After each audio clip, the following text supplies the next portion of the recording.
요즘 경제 쪽에 최대 이슈가 금이라고. 맞아요. 금 한 돈이 60만 원이 넘어갔다고 하는데 요즘 이렇게 많이 올라간 이유가 뭐예요? 1년 동안에 한 40%가 넘게 금이 올랐고요. 최근에 뭐 그야말로 어마어마한 상승률을 보이고 있어요. 네, 그래서 이 금 생각할 때는요, 이 우리나라 생각만 하면 절대 안 돼요. 전 세계 글로벌하게 보셔야 됩니다.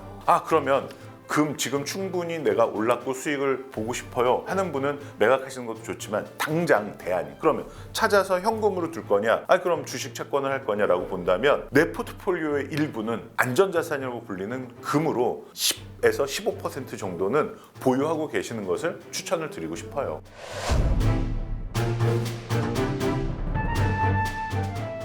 네, 여러분 안녕하세요.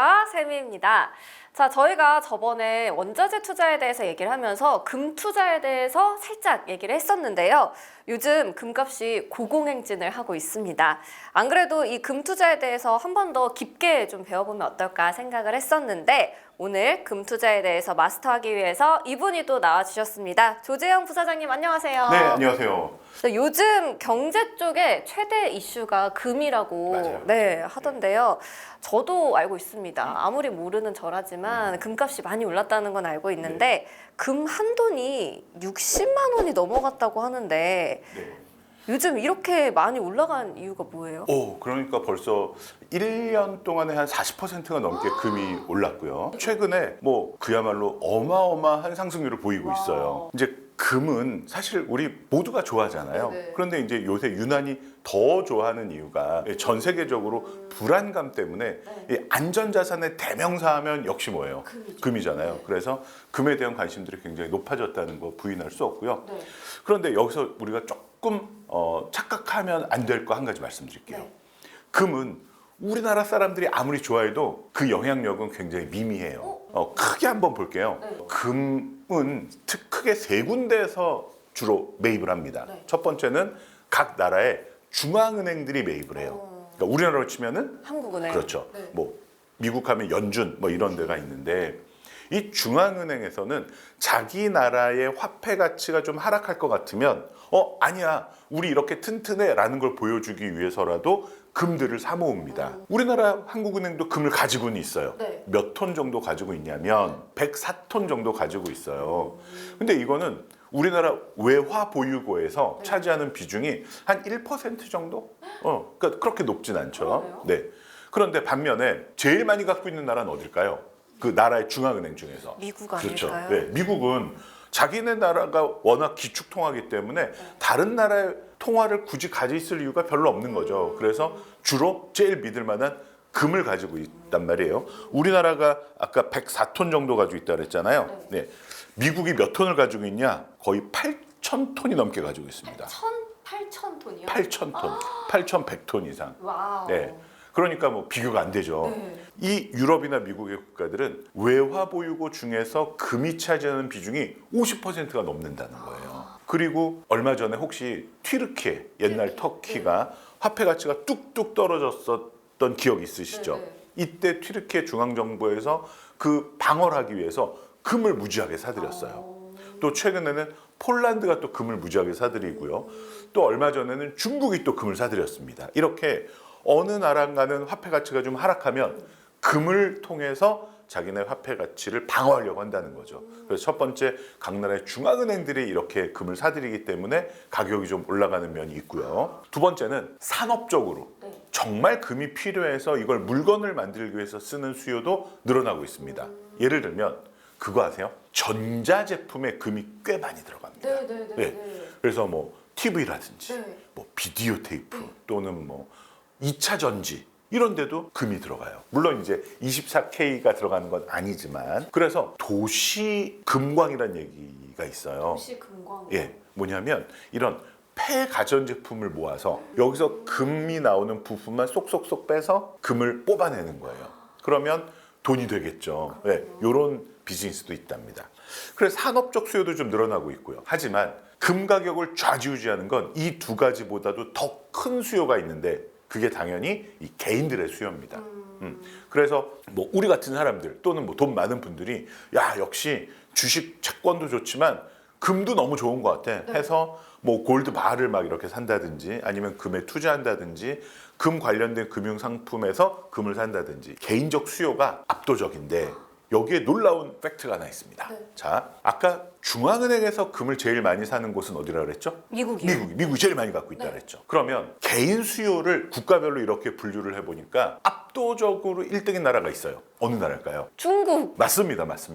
중국이 압도적으로 금을 사랑하고 그 개인들이 사는 수요가 압도적으로 1등이 중국이에요. 두 번째 민족이 어디냐? 인도예요. 인도도 이제 인구가 세계 1등이잖아요. 맞아요. 중국보다도 많단 말이에요. 그래서 이 빈부의 격차도 커서 이 인도에 돈 많은 분들이 금을 러브러브합니다.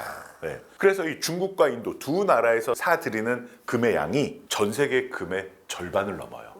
장난 아니죠. 그런데 인도가 1인당 국민소득이 아직도 3,000불이 안 돼요. 우리나라가 거의 4만 불 가까이 왔는데, 그러니까 우리나라의 10분의 1도 안 되는 나라지만 이렇게 금을 많이 산다는 얘기는 저는 이렇게 해석하는 거죠. 앞으로 인도는 계속해서 소득이 올라가겠죠. 중국도 소득이 올라갈 거예요. 그런데 이 사람들이 돈을 벌면 벌수록 자기들이 좋아하는 뭐를 사들이겠어요?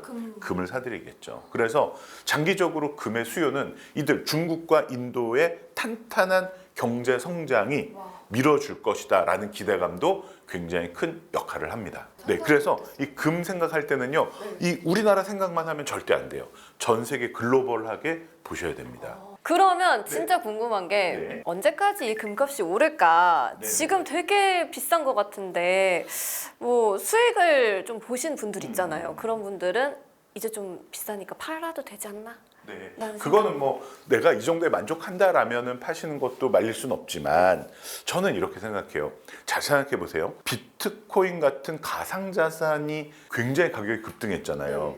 그런데 이 가상자산을 한번 생각해 보면 금하고 매우 유사한 면이 많아요.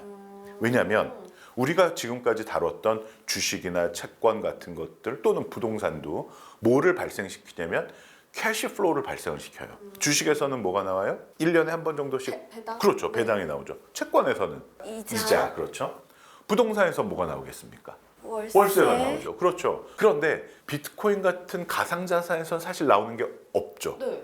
금도 새끼를 치지 않습니다. 네. 아무것도 늘어나지 않아요. 네. 하지만 주식이나 채권이나 이런 것들은 공급이 얼만큼 늘어날지 모른다는 거. 특히 화폐가 각 나라에서 이번에 보셨잖아요. 코로나 때 보니까 돈을 어마어마하게 찍어내요. 네.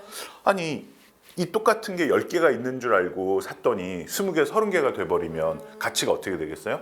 올라가지 않죠. 떨어지죠. 그런데 금은 이렇게 폭발적인 공급이 발생되기 힘들다는 거예요. 아 그러면 금 지금 충분히 내가 올랐고 수익을 보고 싶어요 하는 분은 매각하시는 것도 좋지만 당장 대안이 그러면 찾아서 현금으로 둘 거냐 그럼 주식 채권을 할 거냐라고 본다면 내 포트폴리오의 일부는 안전자산이라고 불리는 금으로 10에서 15% 정도는 보유하고 계시는 것을 추천을 드리고 싶어요. 아예 다 파시기보다는 네네. 네네. 그러면 뭐 지금 좀 올랐으니까 예전부터 가지고 있던 돌반지나 뭐 금목걸이 이런 거 난 좀 팔아야겠다 하시는 분들 있잖아요. 그런 분들은 어디를 가야 잘 파는 건지 궁금하거든요.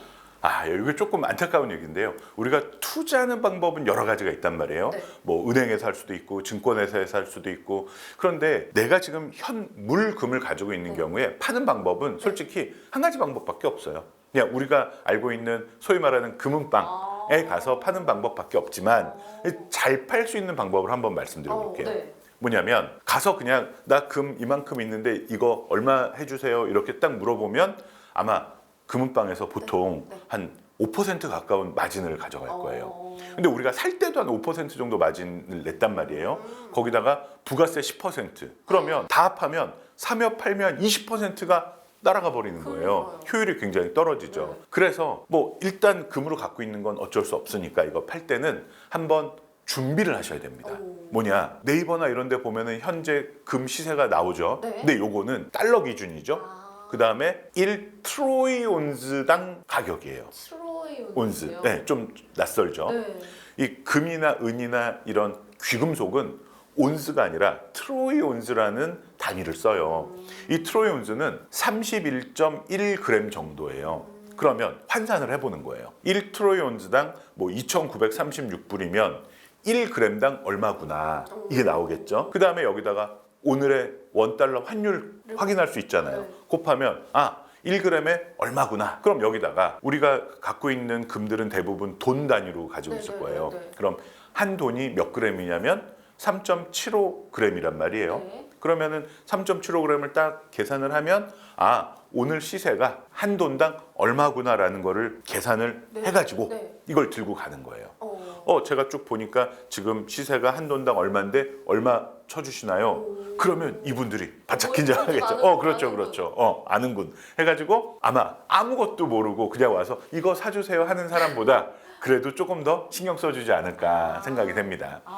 그리고 뭐 기본적으로 그래서 실물 금으로 투자하는 것보다는 금의 투자는 금융자산을 활용하는 게 훨씬 더 효율적이다라는 걸 말씀드리면서 뭐 이미 금으로 갖고 있다면 그렇게 좀 알아보고 방문해 보시고 저 같으면은 한 4-5군데 한번 방문을 해보면 확실히 왜 그런 거 있잖아요. 어디까지 알아보고 오셨어요? 그죠. 나는 이미 다 알아보고 왔다. 여기는 조금밖에 안 쳐주네요. 이거는 조절을 할 수가 있거든요. 정찰자가 아니니까 그렇게 좀 노력을 하시는 게 그나마 최선의 방법이라고 생각됩니다.